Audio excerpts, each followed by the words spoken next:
जो लोग ये सवाल उठा रहे हैं मेरे पे, उनसे एक सवाल मेरा है कि क्या लोकसभा वाला चुनाव वो लोग भूल गए हैं? जिस लोकसभा चुनाव में मैंने अपने पैर में छाले करा के और उनके पूरे इतने इतने देर तक इतनी गर्मी में घूमी थी, हर चीज़, मतलब हर चीज़ इग्नोर करके, मैं सारा चीज़ वो करके और उनके लिए चुनाव प्रचार कर रही थी। और आज कैसे वो लोग बोल सकते हैं कि मैं पवन जी के चुनाव लड़ने से मुझे परेशानी है? वो अपना चुनाव लड़ रहे हैं, अगर मुझे लड़ना होगा मैं अपना लड़ूंगी। मैं साल भर मेहनत की हूँ क्षेत्र में, तो वो मैं अपनी अलग तैयारी रखी हूँ, पवन जी की अलग तैयारी है। पवन जी के चुनाव लड़ने से मुझे क्या मतलब है? मैंने तो हमेशा से बोला है कि अगर पवन जी चुनाव लड़ते हैं तो मैं उनका साथ दूंगी, लेकिन एक पत्नी होने के नाते क्या मेरा इतना भी अधिकार नहीं बनता है कि मैं अगर पवन जी से बात करना चाहूँ तो वो बैठ के मुझसे बात कर लें? आखिर उनको किस चीज़ का डर है? वो क्यों नहीं बैठ के बात कर रहे हैं?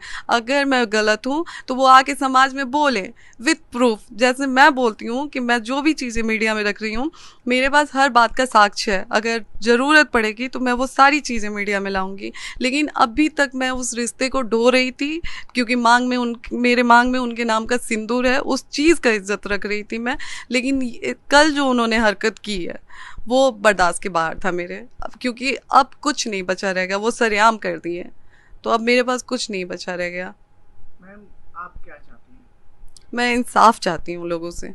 मैं 7 साल से झेल रही हूँ, मैं बहुत कुछ झेली हूँ। मैं अभी भी चीज़ों को नहीं बोलना चाहती हूँ, लेकिन मैंने बहुत कुछ झेला है। लेकिन अब बहुत हो गया, अब मेरे बर्दाश्त के बाहर है। मैं भी इंसान हूँ और अब मैं थक चुकी हूँ।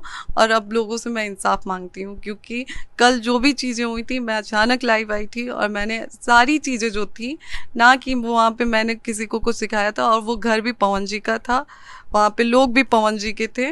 तो हमारी प्लानिंग के अकॉर्डिंग कुछ नहीं हो सकता है। और प्लानिंग हस्बैंड पति पत्नी के बीच, रिश्ते के बीच में प्लानिंग नहीं होती है। मैम, सवाल थोड़ा पर्सनल है, लेकिन अगर आप बताना चाहें कि आपकी शादी कितने समय हो गए, कितने समय से आप एक दूसरे को जानते थे, और ऐसा क्या हो गया कि रिश्ता जो है वो बिखरने लगा? अब जी देखिए, हमारी शादी को 7 साल हो गया, और 2018 में शादी हुई थी हमारी 6 मार्च को। और शादी के लगभग 1.5 साल बाद हम सेपरेट हो गए थे, मतलब डाइवोर्स फाइल कर दिया गया था पवन जी की तरफ से, और मैं अपने फैमिली के साथ उसी टाइम से रह रही हूँ।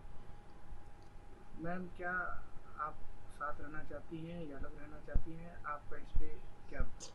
मैं देखिए, अभी तक तो मैं अपने सारे एफर्ट्स लगा ही रही थी साथ में रहने के लिए, लेकिन मैं अब उसी समाज से, क्योंकि देखिए मैं गई थी, मैंने जब कुछ दिन पहले एक पोस्ट डाला था, तो फिर लोगों ने कहना स्टार्ट कर दिया कि आप पोस्ट डाल के सिंपैथी गेन कर रही हैं लोगों में, आपके पति हैं, आप जाइए, हक से जाइए, आपको कौन निकाल सकता है।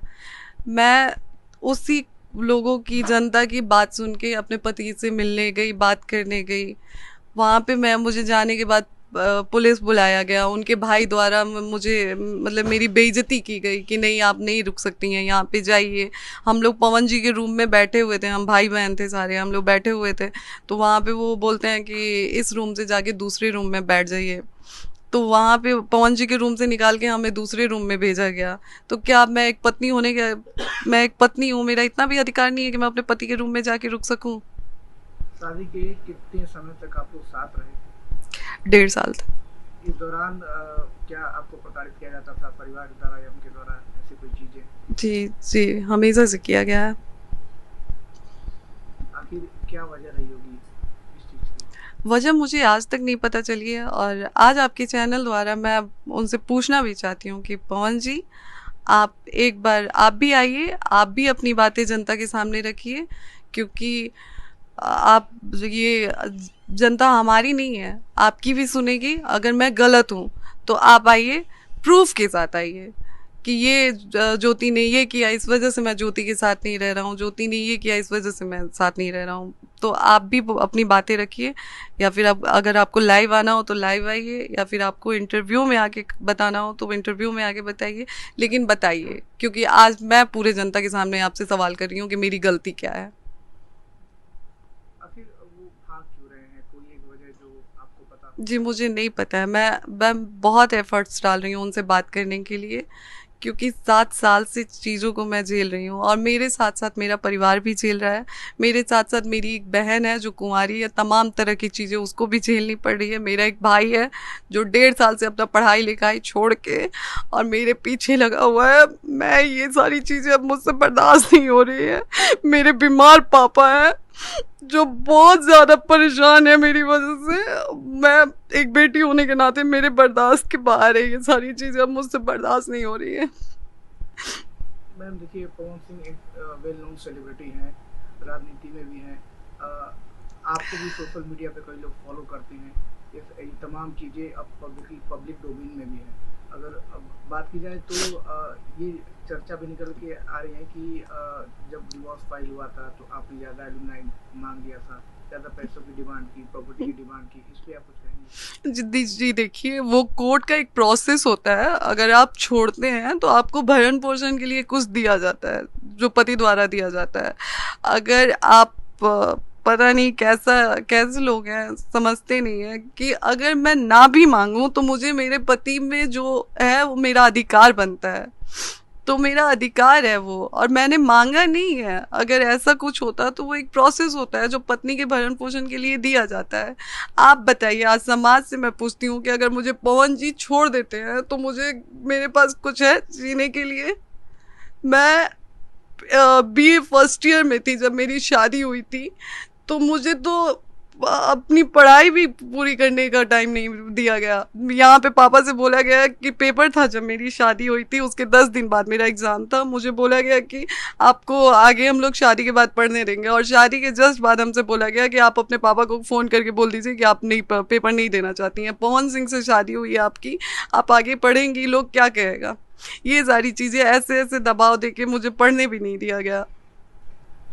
अगर जिस तरीके से देखा जाए कि आपके हिसाब से चीज़ें नहीं होती हैं, जो आप चाहती हैं वो चीज़ें नहीं हो पा रही हैं, अगला मूव मैम आपको क्या है? अगला, अब मैं जनता के बीच में आ गई हूँ और जनता से ही हाथ जोड़ के मैं इंसाफ मांगती हूँ कि आप लोग ही अब मुझे इंसाफ दिलाएं, क्योंकि पहले कुछ दिन पहले तक ये चार दीवारी के अंदर की बात थी, लेकिन अब ये चीज़ें समाज में आ गई हैं और अब समाज ही समझेगा कि मुझे कैसे इंसाफ दिलाना है। फिर भी मैं समाज के आगे हाथ जोड़ती हूँ, अपने समाज के, खास करके सुधीर भैया का भी मैंने एक स्टेटमेंट देखा जब था जिसमें उन्होंने कहा था कि जाओ, उसके पति का घर है, वहाँ पे कोई नहीं तुम्हें रोक सकता है।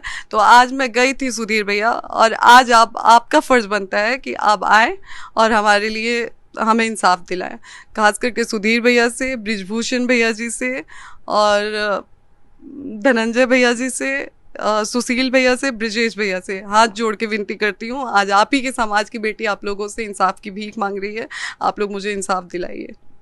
मैम कल आपने एक फेसबुक पोस्ट किया था, करीब 12 मिनट का वो पोस्ट था, और आप अपने पति के यहाँ गई थी। वहाँ क्या क्या हुआ था?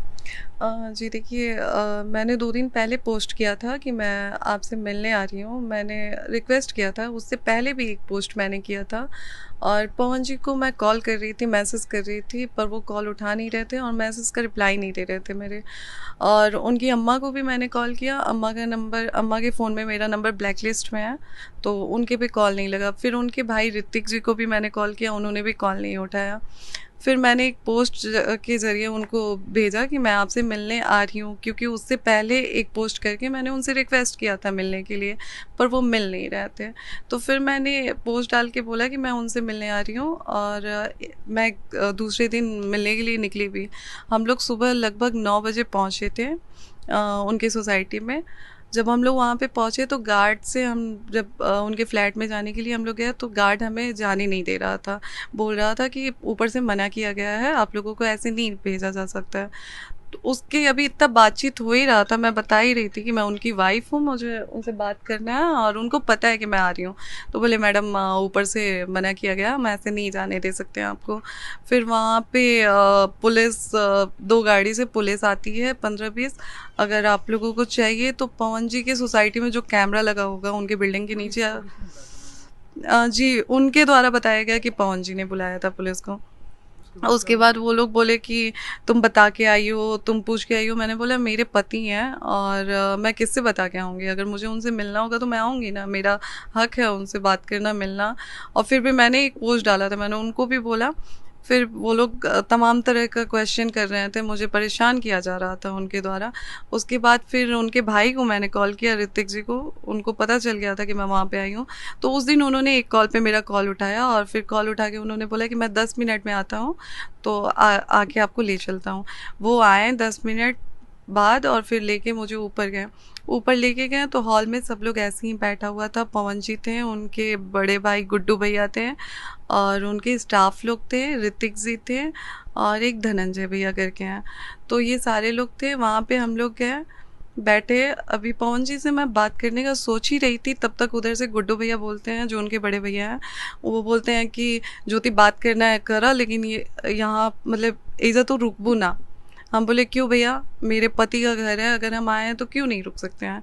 तो उन्होंने बोला कि नहीं, आपका कोई हक नहीं बनता है कि आप किस अधिकार से यहाँ पे रुकेंगी, आपका कोई अधिकार नहीं है। हमने बोला भैया अभी हमारा तलाक हुआ नहीं है, डाइवोर्स का मैटर चल रहा है, लेकिन अभी तलाक पेपर पे साइन नहीं हुई है। और जब तक तलाक नहीं हो जाता है तब तक पवन जी पे मेरा पूरा अधिकार है और मैं जब चाहूँ इनसे मिलने आ सकती हूँ या फिर मुझे बात करना हो तो मैं कर सकती हूँ। उन्होंने फिर बोला कि नहीं, कोई अधिकार नहीं है। मैंने बोला ठीक है, अगर आपको ऐसा लगता है तो मेरा हाथ पकड़ के निकाल लीजिए, और अगर ऐसा भी नहीं है तो फिर आप बुलाइए, वकील को बुलाइए, मैं भी अपने वकील को बुलाती हूँ। अगर वकील मुझे बोल देगा तो मैं अभी तुरंत उठ के यहाँ से चली जाऊँगी। फिर वो मतलब गुस्सा के वहाँ से निकल गया। फिर वहाँ पे हम लोग बैठे हुए थे, पवन जी नाश्ता वास्ता किए, उसके बाद निकले। उसके बाद पवन जी निकलते वक्त बोले कि 1 घंटे बाद मैं आता हूँ तो आपसे बात करता हूँ। सच्चाई है कि पवन जी से मेरी कोई बातचीत नहीं हुई है, कोई बातचीत नहीं। आप चाहें तो मैं बार बार कह रही हूँ कि आप कैमरे पे देख सकते हैं कि हमारे जाने के तुरंत बाद, मतलब मुश्किल से 15-20 मिनट बाद पवन जी वहाँ से निकल गए थे।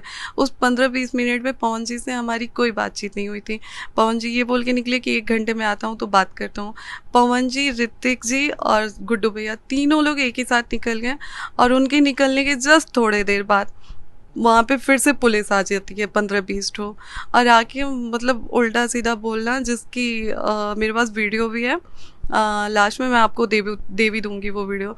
उसके बाद उन्होंने बोला कि आप थाने में आइए, आपके पति द्वारा अब हम लोगों को भेजा गया है, आप थाने में आइए, थाने में बैठ के बातचीत होगी। मैंने बोला थाने में क्यों, मैं अपने हस्बैंड के घर पे हूँ, मैं घर ही पे बात करूँगी। तो वो बोलते हैं नहीं ऐसे नहीं होता है, आप ऐसे नहीं जा सकती हैं, ऐसे वैसे ये वो। मैंने बोला देखिए हमारा पूरा राइट है आने का और हम आए हैं और हम घर पे ही बैठ के बात करेंगे, हम थाने में नहीं जाएंगे।